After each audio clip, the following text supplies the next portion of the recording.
I am not exactly at 100% today. I think I'm coming down with something.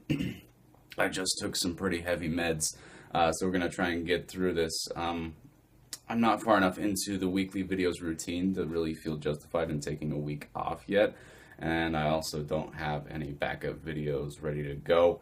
So, yeah, we're going to give this our best shot. Talk about 5 movies. Here we go. So, modern pop music is just the worst. And when you realize the degree to which Popstar justifiably tears the industry apart, it's apparent there's no better topic for exploitation in this manner. This movie is hilarious, and the humor and jokes are justifiable and well executed through the ignorance of Andy Samberg's character. With parody or satire, being able to accurately mimic your subject is key, and this movie pulls that off very well with some high profile cameos, a fitting mockumentary style, and a soundtrack up to the standards of modern pop. Even if you don't have time to watch this movie, checking out the soundtrack may be worth it. For such hits as I'm So Humble, Equal Rights featuring Pink, and Finest Girl, aka She Wanted Me to Fuck Her Harder Than the US Government Fucked Bin Laden. The entire soundtrack is streaming on Spotify. I'm a sucker for satire, and I guess you could call this my kind of humor, but through exploiting things like the joke that is the Grammys, U2's iTunes album release, and asking what exactly does Daft Punk do in concert, I think this movie deserves objective credit for relevance and creativity. All in all, this movie's kind of like The Lonely Island itself, in that it's not trying to be Oscar worthy or something that even could exist on its own. It's parody. This movie has just enough of a story to tie the thing together, and any more would be silly, because Popstar shoots for a 7 out of 10 and makes its mark. I wrestle with myself over The Conjuring 2 in that letting the original film be is probably for the best, and yet at the same time I'm desperate for anything horror from director James Wan. And that pretty accurately foreshadowed how I feel about the movie, in that I don't think anyone was clamoring to revisit the fantastic characters that are the Warrens, but at the same time, this movie is creative as hell. Wan has a special touch for being able to spook an audience with immediate scares and a lasting feeling of dread.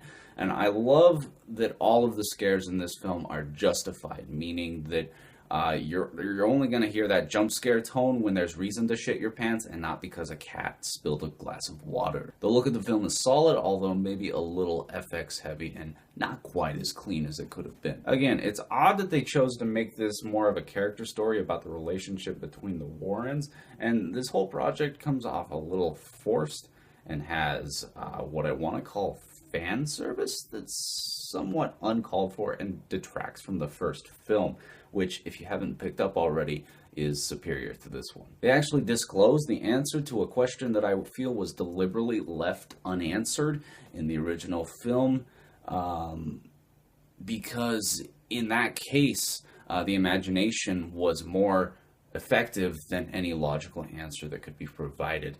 And then they just give it away, and I hate that they did that. The Conjuring 2, in a lot of ways, feels like a discount version of the first, but again, nobody's doing horror like James Wan, and this thing merits at least a 6 out of 10 in my book. Ben-Hur, the good one, is a movie I checked off my watch list with pride after Spartacus, Seven Samurai, Lawrence of Arabia, and a whopping 220 minutes of the Ten Commandments, in addition, of course, to the film of discussion. I feel about as educated on the epic genre as I really want to get.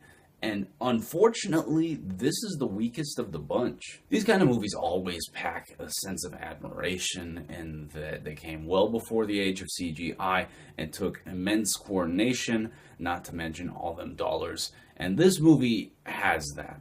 But like many of the others, it struggles to escape an artificial studio setting look and drags on fucking forever. Somewhere in here is a decent 125-minute revenge movie, swallowed by endless nonsense, awkward melodrama, and an obsession with that Jesus guy, which I don't really see as having any relevance to the story at hand. It's not that I have any kind of issue with a Christ-like character or even a movie about Christ, but this movie dedicates oh so much time to him in a film that's already a challenge to sit through, and I can't imagine anyone that's not of a Christian faith appreciating this. This movie was made for a different time. At its debut, these concerns weren't valid.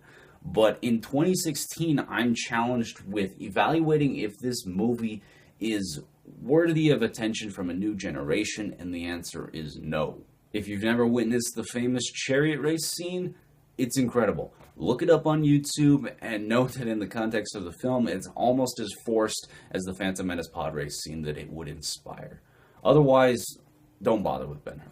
Rebel Without a Cause brought me into the light on one indisputable truth. James Dean was so fucking cool. His collected, suave persona and apparent acting ability in this film in particular made for something that was destined to become an icon. Plus, I mean, he was just one good-looking fella. Dean helped craft the bad boy aesthetic, and even though some unfortunate things were to come of that, his character in Rebel Without a Cause is great. The movie, not so much. The camera work and shot composition are mediocre, and there are a lot of noticeable inconsistencies between cuts.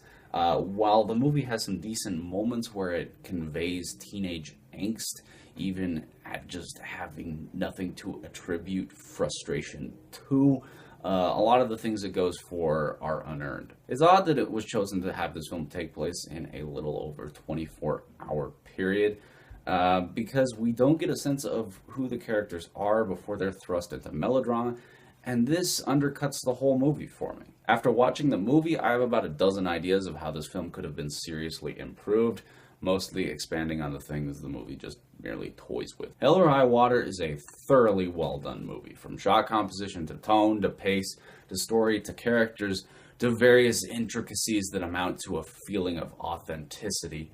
It's a neo-western about a pair of brothers who set off on a bank robbing spree for reasons disclosed later in the film, and altogether it's really well executed. And if that's all you want in a movie, then this thing deserves an A+. But much like last year's Sicario, which was penned by the same screenwriter as this film, Hell or High Water leaves one a little cold, metaphorically.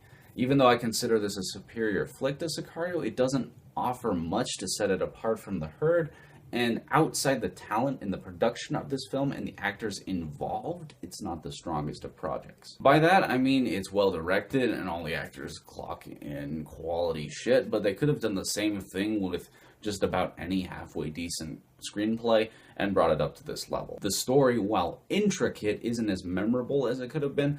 The characters, while well portrayed, come off the same way. Now, that's a lot of stipulation. I did like this movie. The way it embraces Texas culture, or the ingenious level of detail to the brothers' scheme, lays the groundwork for a great film that this movie just is not. Instead, it often opts to follow Jeff Bridges' cop character and his partner hanging out in a motel room watching football.